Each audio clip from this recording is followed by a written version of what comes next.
Hello and welcome to Kenny's G League, the only podcast all about your Rip City remix. Today's episode is a very special one. We have a chat with Alex Sarama, who is the Director of Player Development and Assistant Coach for the Rip City remix. He has some really exciting ideas about what coaching means, how to implement ideas in basketball for all ages of players. It's a really interesting conversation. I'm excited to dive into that one. But first, we're going to talk about the end of the remix's season and wrap up the last quarter of the season here. So let's do a little bit of review.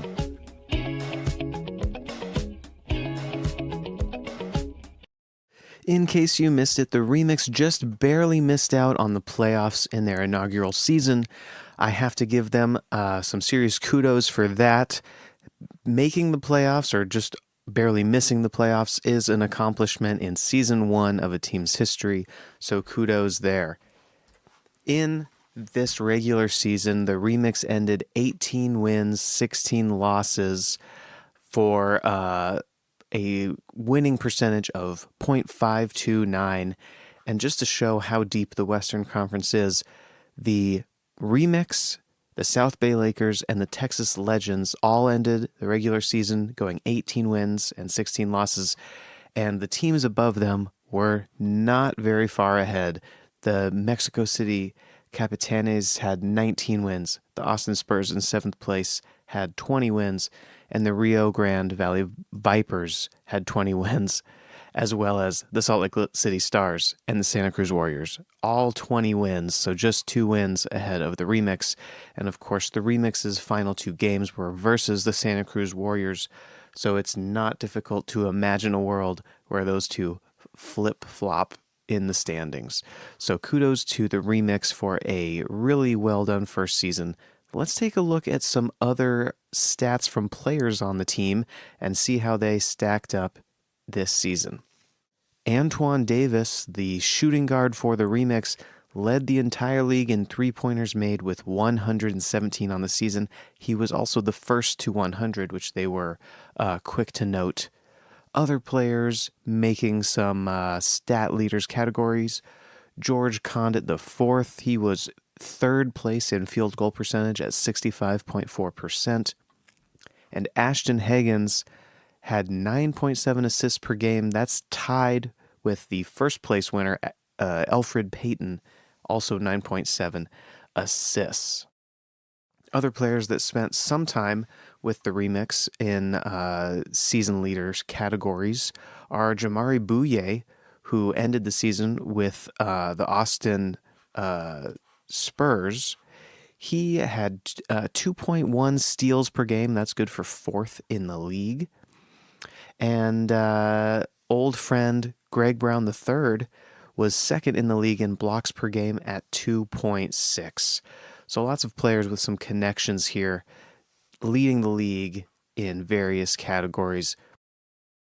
Other players that I think were big for the remix this year were Tajay Moore. I think he had a very important season for the remix, and he had some really exciting highlights, some dunks that just blew the roof off. That was really exciting.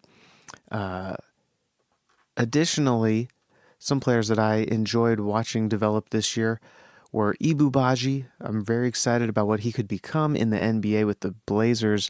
And I liked seeing Kevin Knox back with the team, back in Portland, after he kind of got traded around in the NBA a bit. He ended up back on the remix, and it was great to see him. You can really see that he's got those NBA skills. He just kind of needs, in my opinion, a spot to land. Alex Reese, I want to shout Alex Reese out too, a stretch 4 that I think has so much potential, especially with his 3-point shot really coming around. Really exciting player as well. Another highlight of this last quarter of the season for me was just recently Hand Fruit Night. I have to give a big shout out to our friend Seth, aka Sheriff of Portland, who was a big part in setting up this event. We had about 50 or 60 people show out to the second to last game, and we had matching shirts that were provided by Basketball. It was an excellent time, very exciting.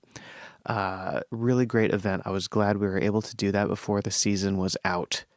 So without further ado, let's get into our conversation with Alex Sarama. Today, we're joined by Alex Sarama.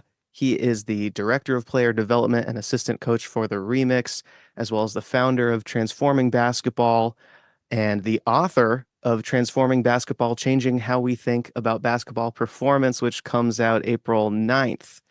Alex, thank you very much for joining the podcast. How are you doing this morning?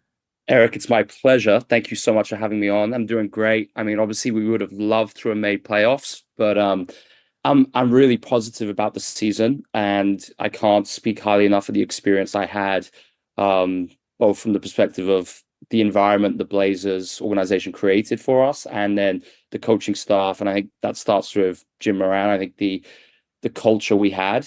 I don't think it gets better in the G League, and it made it really a pleasure to turn up to work every day, despite the Pacific rain that I was getting used to for the first time. It was just going into the office, made everything better with the environment we had there. So, thank you as well for your support. I think made a big difference in our inaugural season. Awesome. I'm glad to hear that it was such a positive experience. I'm sure anything in their first season, has ups and downs. So I'm glad that everything overall was really positive. So I have a few things that I'd like to talk about today, both including the remix season and what that was like, as well as kind of talking about um, your approach to coaching, uh, and what coaching means to you, and all the different places that coaching has taken you.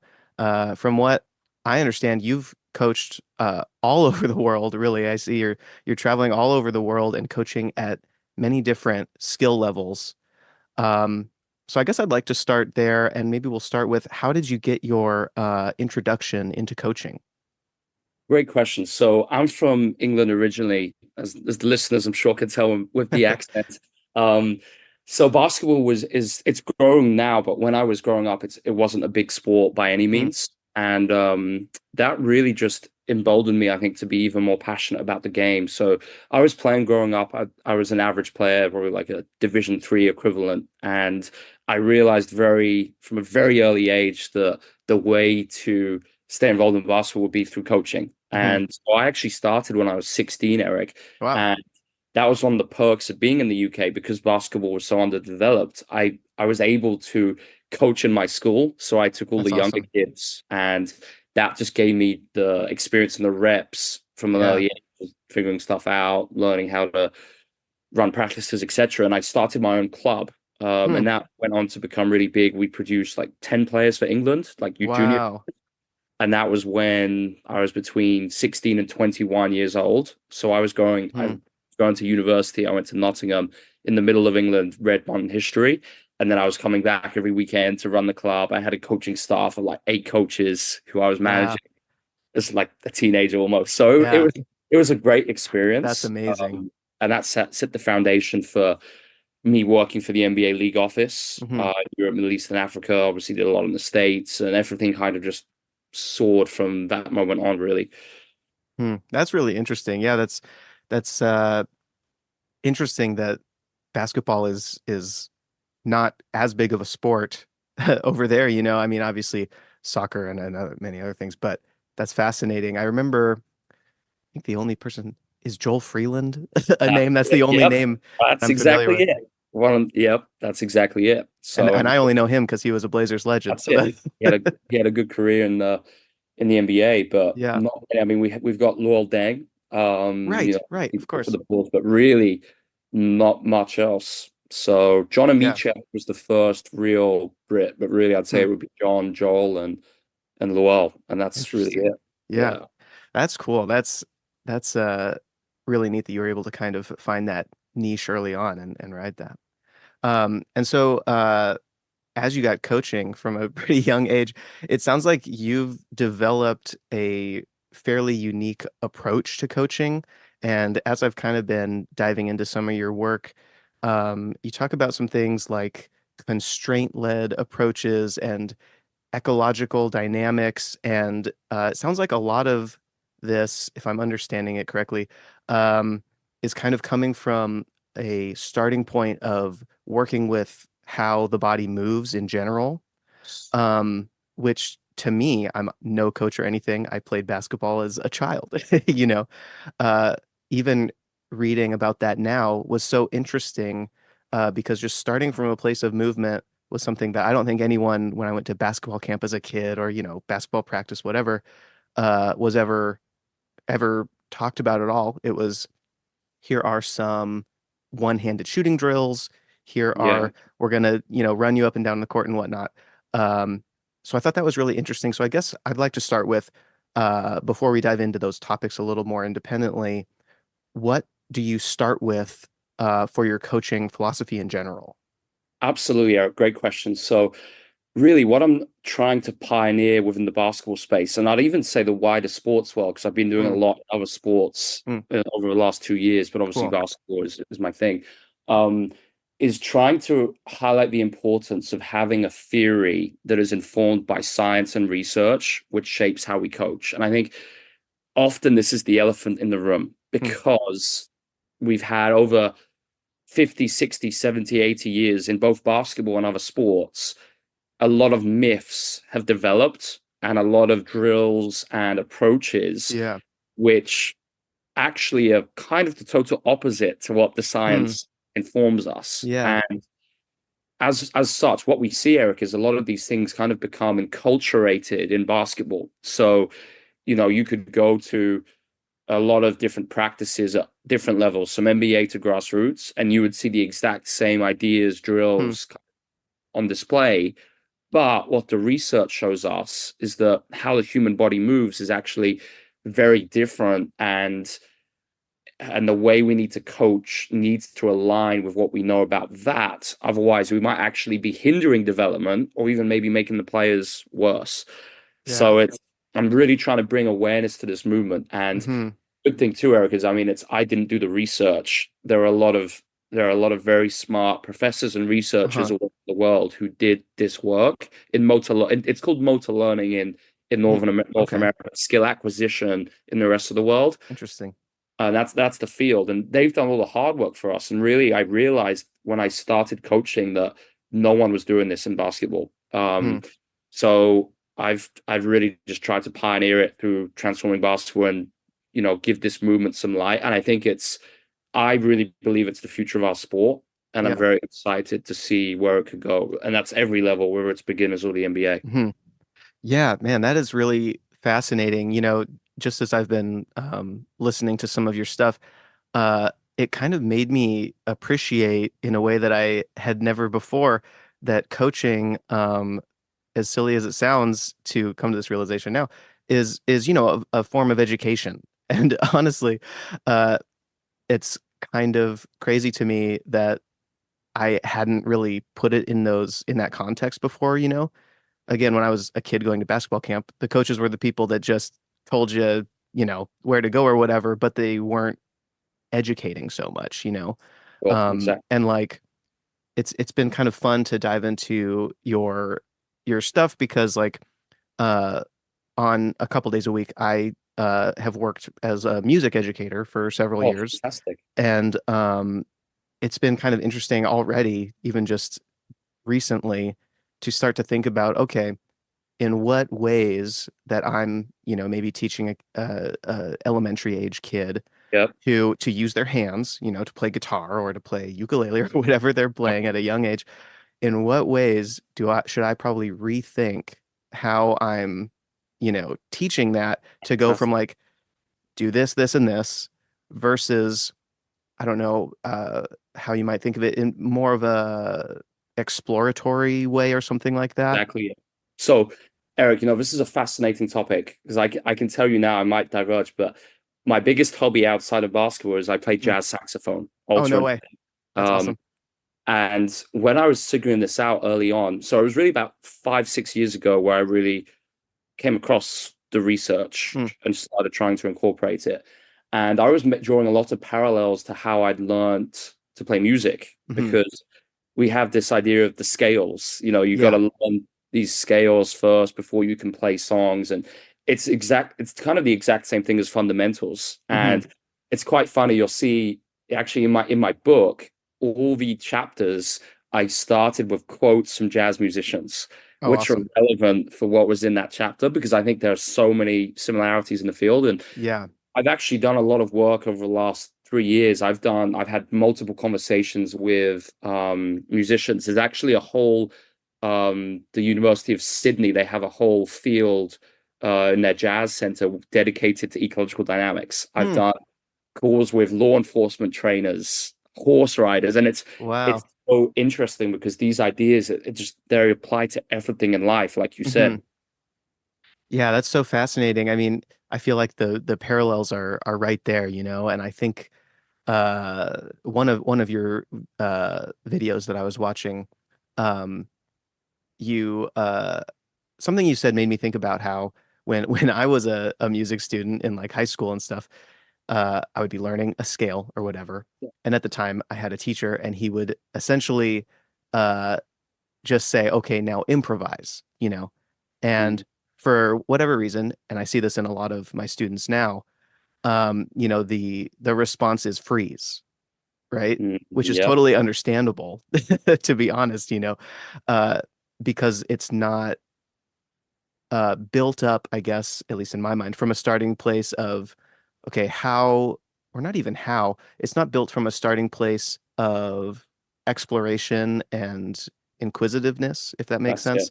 That's It's it. starting from a place of, I have something that's within a rigid framework, and now suddenly, okay, now do something interesting in this rigid framework, which is Yeah. in anything really challenging to do. So I guess that'll bring me to with that in mind. You've got these kind of specific ideas like constraint-led approach. So Yes. is that an okay place to start kind of That's a diving into what great that place, means? Eric. Okay. And I think that's a really good link because what you just said in basketball, the equivalent would be, let's put players in a drill where Hmm. there's no opponent, Hmm. where they know what's going to happen before the repetition starts. It's Mm, okay, predetermined. yeah.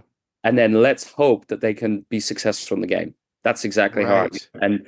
And this is kind of what I'm the kind of the whole essence for the listeners here, without having to go really deep into the science. It's how can we create environments which are more representative of what they will encounter in the real thing?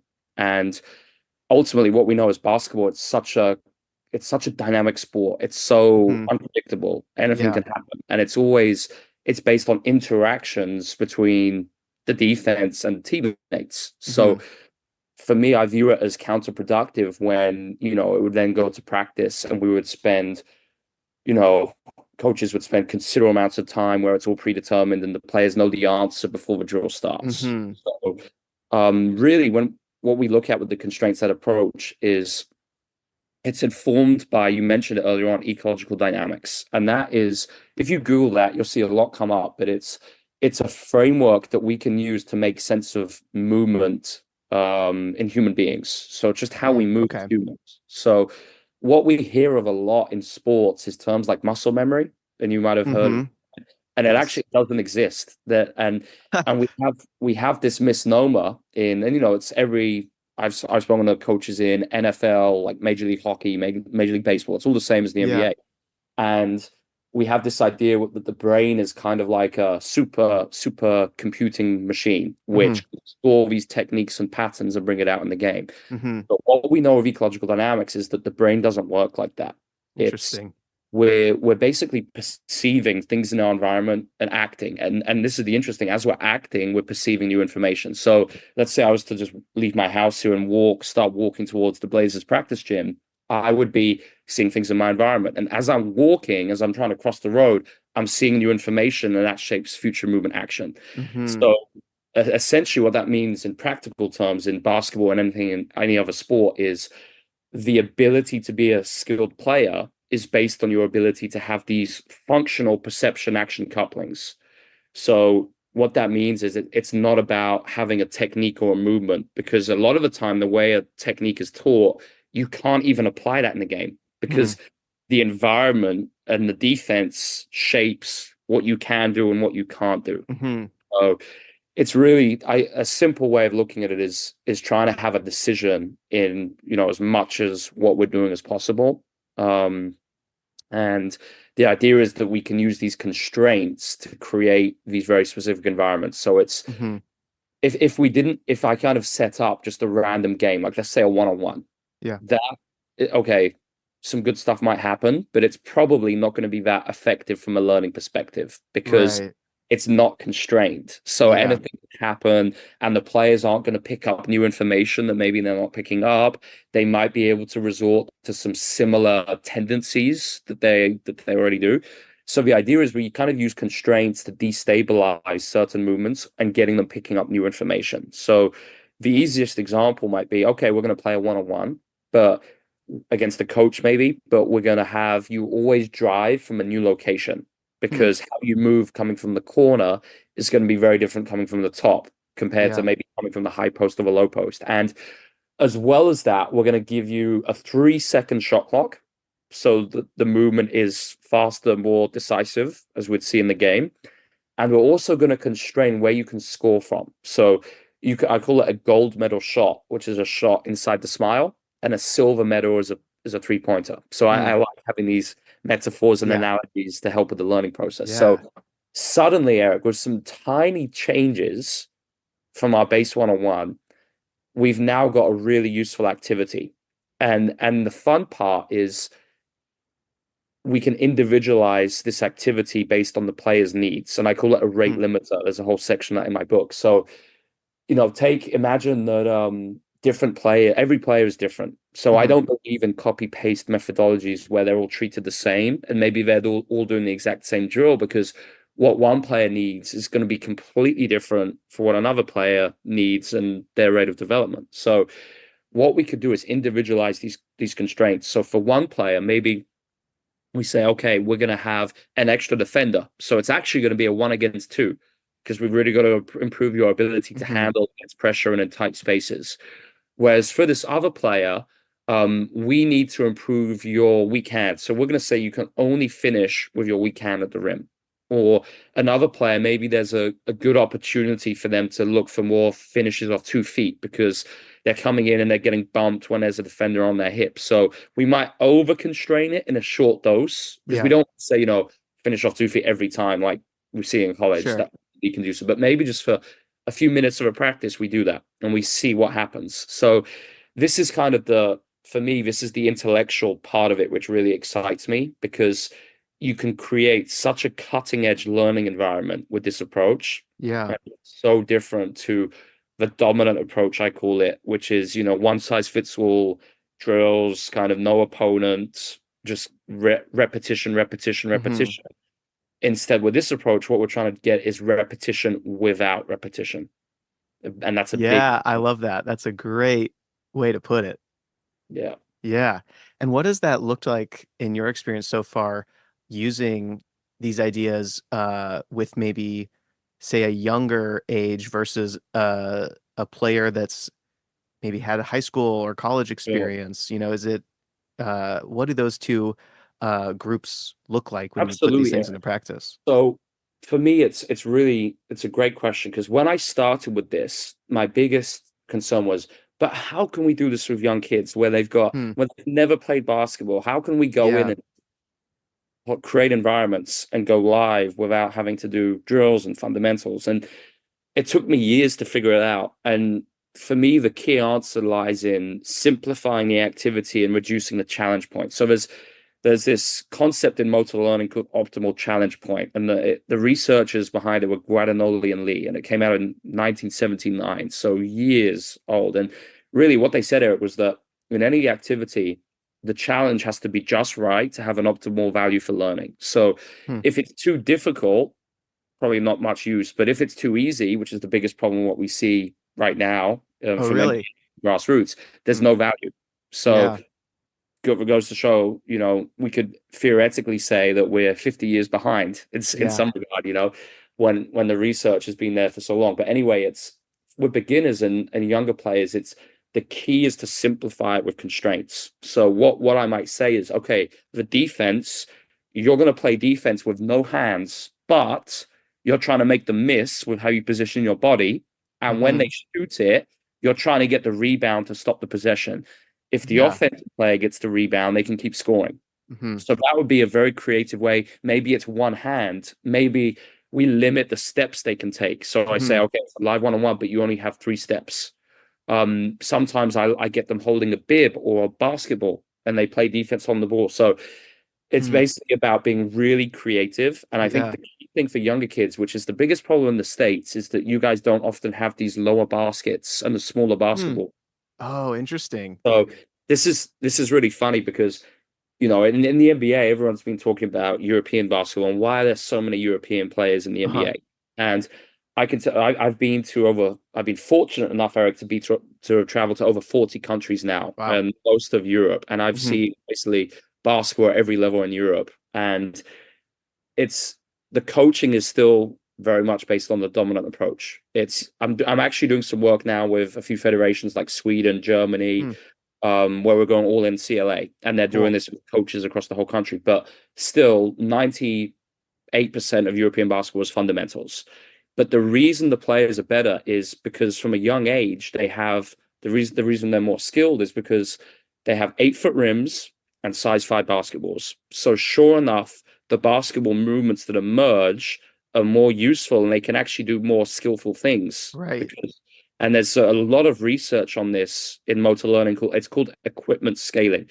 So Okay. basically, if you put that in, you will see in any sport, the in tennis, it's like smaller rackets, smaller court, lower net. The results are overwhelming. Yet Hmm. somehow, for some reason, in the States, this hasn't caught on. And I think the big reason why is often the decision makers at like the federation wide level, as opposed to getting in experts in skill acquisition, it's more focusing on like just coaches who have like retired and a narrow field experience. And you need both. You need, Right. yes, you need experience in the field, but that's got to be supplemented by research. So, and I know that's a very diluted answer, but No, I love that. I really believe it's AAU Hmm. and equipment scaling because Yeah. in we don't have the AU. It's just club Oh, really? basketball game means something. It's one game a Yeah. week, so you have more quality practice. Kids become more skillful, and I think if it's funny, I always say like if the US figured it out, Hmm. like the rest of FIBA competition would never stand a chance. That's so interesting. And I mean, even from my perspective way over here, that does feel very American to just be like, here's the adult basketball, go figure it out. No, I've actually, again, this is like the research side of me. So I actually investigated why I think that is. Mm, And we have another thing called something called forms of life, which it's a form of constraint because with okay. constraint, we've got 3 types of constraint. We've got task. So those are the ones like the examples I gave you, like what we actually do with the activity, right? The Yeah. rules of the games. We got individual. So what I do a lot is I change the matchups and the defenders. So instead of playing against or with the same person, always mix it up. Why? We're playing Mm, against a much bigger versus shorter, slower versus faster defender will lead to new skills emerging. And the yeah. last type of constraint is environmental. And this is what I've just described. It's called Carl Newell's constraints model. He was a pioneering researcher who devised this. And environment constraints are yes, they could be like physical things. So, for instance, the weather, the surface, the lighting, but it's also the societal constraints, these forms of life. So, for instance, Wow. American history, right? I studied obviously history at Hmm. university.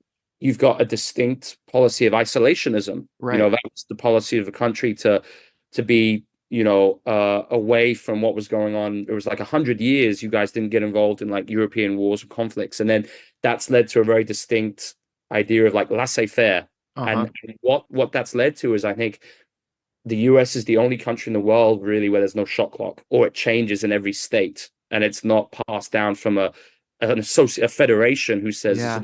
you must do it. In every other country, it's governed by a federation. So it's Really? fascinating, Eric, because this stuff goes so deep, and I Yeah. know I'm nerding out on some of this No, stuff right now, I but love it's, it. Really it's interesting. really fascinating, and it shows Eric how development is so much more than what you do on the court in a Hmm. session. Like, for instance, even here with the remix, I was trying to be very intentional about actually knowing all my players and their forms of life because Hmm. when you know that, it really might impact your approach and what you do with them. Yeah. Taking it as the person as a whole, For sure. really That's exactly interesting. it. Yeah. That's amazing. Yeah. Oh man, let's see here. It is already making me think, as silly as it might sound. I have a nephew who's 5, and like this year he really got into basketball. And Great. he's got like the adjustable hoop in his That's driveway. great. Yep. And it's been really neat seeing him. At some point, he got a smaller ball. Yep. And I think the hoop is set at, I don't know how high it's set at, 7 feet or something like that. Uh, and since he got the adjustable hoop with the ball that he can actually handle and dribble a little bit, he's out there like swishing 3-pointers in his There you go. driveway. There you And go. he's actually getting legitimately good as a 5-year old. It's That's really it. cool to see. Keep going. And think the scary thing is all the kids who give up or don't Yeah. play basketball because they don't get that experience. And a lot of it's not just making them more skilled players, but actually as kids, why do Hmm. you do sport? It's fun, it's engaging. Yeah. Let's keep doing that. And if they can't have success, no wonder they drop out and they stop playing sport. Right.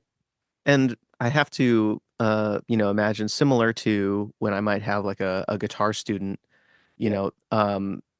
something that I continually try to learn how to do better is kind of say to them, and I guess to myself as well, okay, the goal for me oftentimes is not to uh, make sure you have every single skill as a guitar player or become even the best guitar player, although sometimes that might be their goal, and that's Yep. great.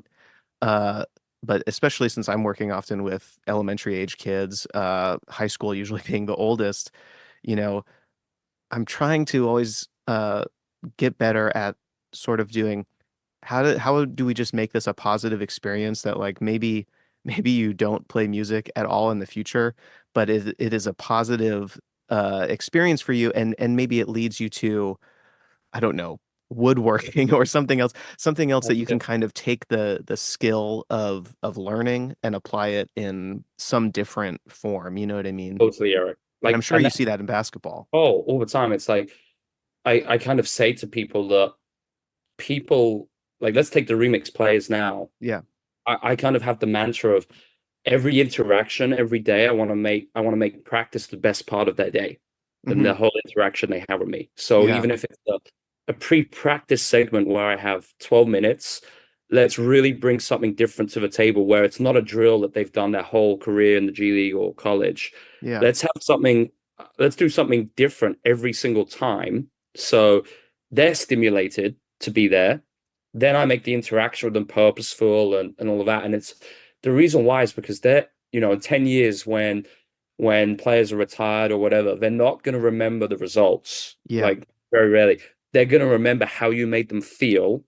And that is what is the most important thing. Like, and of course, yeah, the thing is it's not a case of one over the other. We can still win at the highest level in the NBA while having a transformative culture where people, players, staff, coaches love being in the building every day. And Yeah. I think that's something I've really been very intentional about because it's all linked to motor learning research. There's a lot of research on it's called transformational leadership, and a Okay. researcher called Jean Cott who's done a lot of this, and it's just common sense. I think if you Hmm. have people who are empowered, who feel better, they're going to perform better at the end of the day. Yeah. That is really fantastic. I am what was the author there? The Sure. It was Jean. He's French. Sorry, French Canadian. So Mhm. Jean, and then Gotcha. his surname is Cotte, Cote. Okay. I'm Um, gonna just type and that then in so I can and save that for no, later. absolutely. And there's another researcher, Amanda Vizek, who looked at fun in professional sport and the Olympics, Hmm. and she found out that even Olympians need fun to perform better and be more driven. And it's Yeah. so funny because it's so counterproductive to what we see, unfortunately, in a lot of basketball settings. Hmm. And again, like what I said at the start of the podcast, it's just one of the many reasons I loved working for Jim. The culture he created was incredible. And it aligns with all of this research.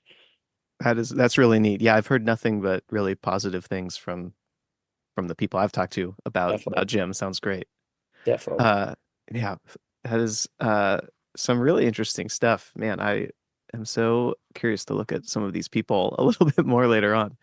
Uh, Another guy, Eric, so I don't want to Yeah. keep Oh no, go for it. another a really interesting person will be Nikolai Bernstein. Okay. And his research is over 100 years old, Hmm. Eric. So it's crazy. And he's the guy who's influenced a lot of the half the field of ecological dynamics Okay. because he was working in the Soviet Union, right? Hmm. And obviously then it was communism. They had that policy of collectivism where it was trying to be as efficient as possible with the yield. Hmm. So the Soviet authorities commissioned a case study for him where he had to research the blacksmiths.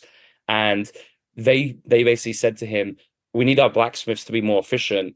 Let's look at how we can do that." And they had Hmm. the hypothesis the best blacksmiths they had were the most efficient in terms of what they were producing because they had the exact same technique every time they hit the iron with their chisel, Uh-huh. right? Same repeatable technique. Yeah. Think back to basketball, right? It's that Hmm. same mentality. Let's try and get players Hmm. repeating the same technique.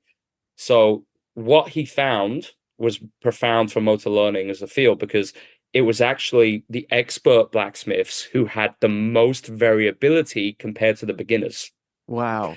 And the reason why is because even in a very closed environment, like hammering a nail, you've still got constraints, Hmm. fatigue, all these things. It means that you can't use the exact same movement solution every time. Right. Basketball, more than 100 years later, in most practices at all levels, it's the opposite to that. It's trying to get players Interesting. moving the exact same way. And Yeah.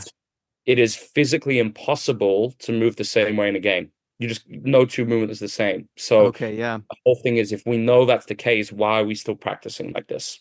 Yeah. So cool. I mean, I think about uh players that like I've seen come through the Blazers, Sure. and uh you kind of get this sense with some players, and maybe I'm way off, that, I can think of players, catching the ball and you can kind of see the wheels turning in their mind. I've practiced something like this before. I have a list of A, B, and C that I can do. I am hoping to choose the right one, and you can see the wheels turning.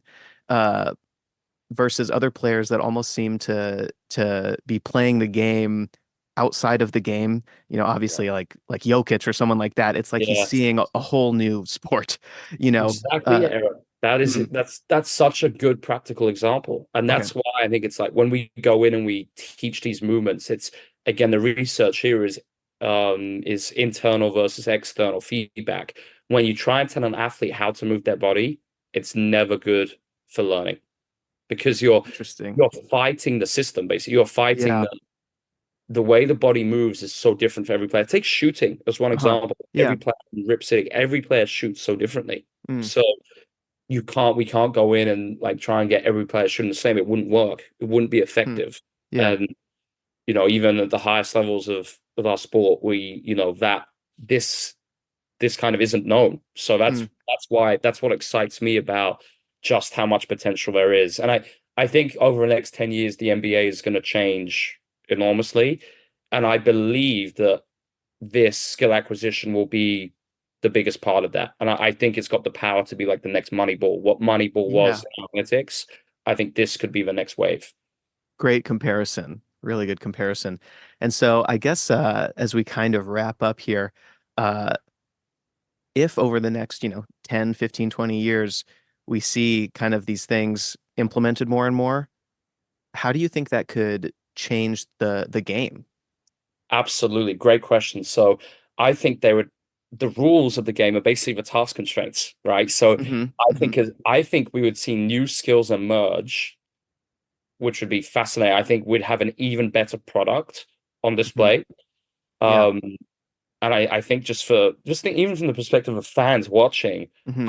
how enjoyable that would be. Like imagine if we could have no, instead of one Steph Curry, like 10 players like Right. Steph. Yeah.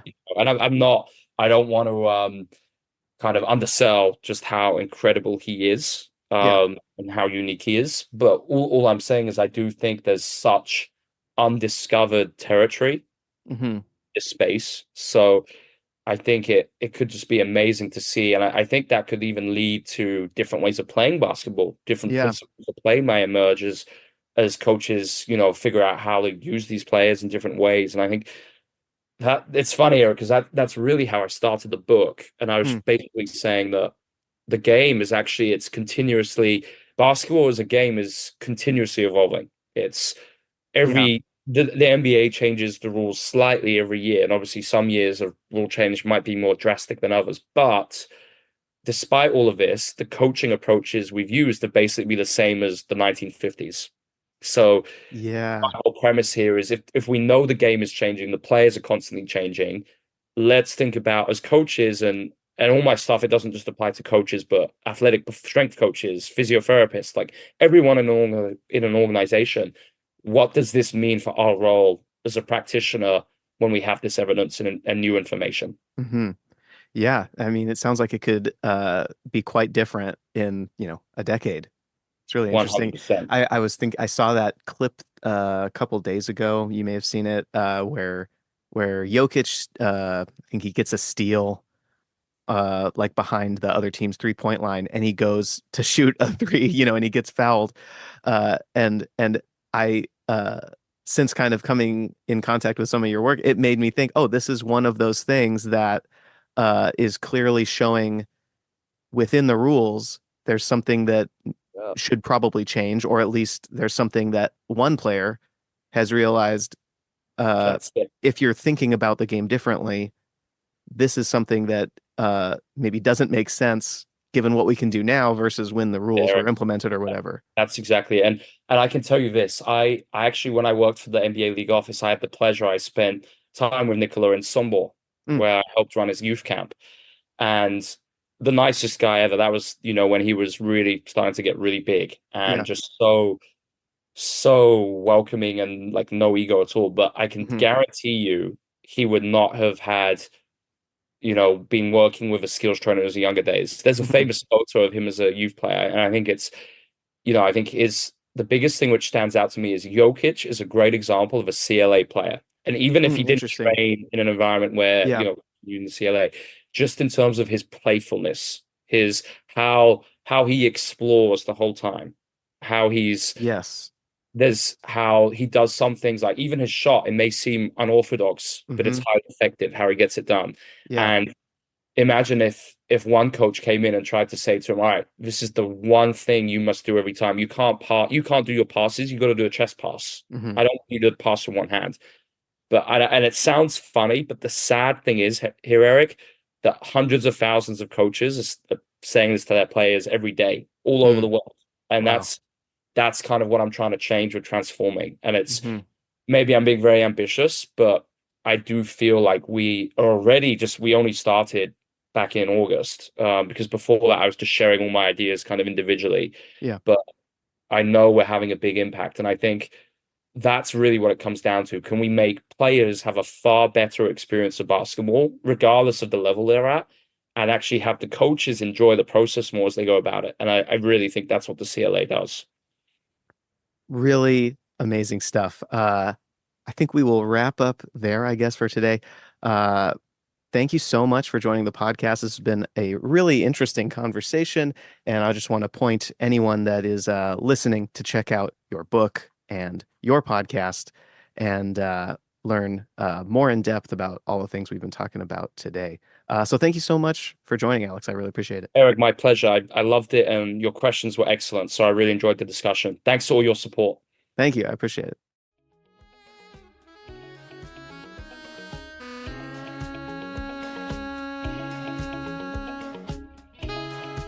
That'll do it for this episode of Kenny's G League. Thank you so much for listening. And if you've listened to either just this episode or every episode that we've done this season, I want to give a very sincere thank you to you. I really appreciate any and everyone that spent any amount of time following this podcast along during the season. Make sure you keep following. I should have one or maybe two more episodes before we call it a day and head to the G League off season, and then we'll come back perhaps around Summer League. We'll see what happens, and then into the next G League season. So again, thank you for listening, whether you gave this only this episode a listen or every episode we've done. I really appreciate it. So keep following along, and we'll see you on the next episode.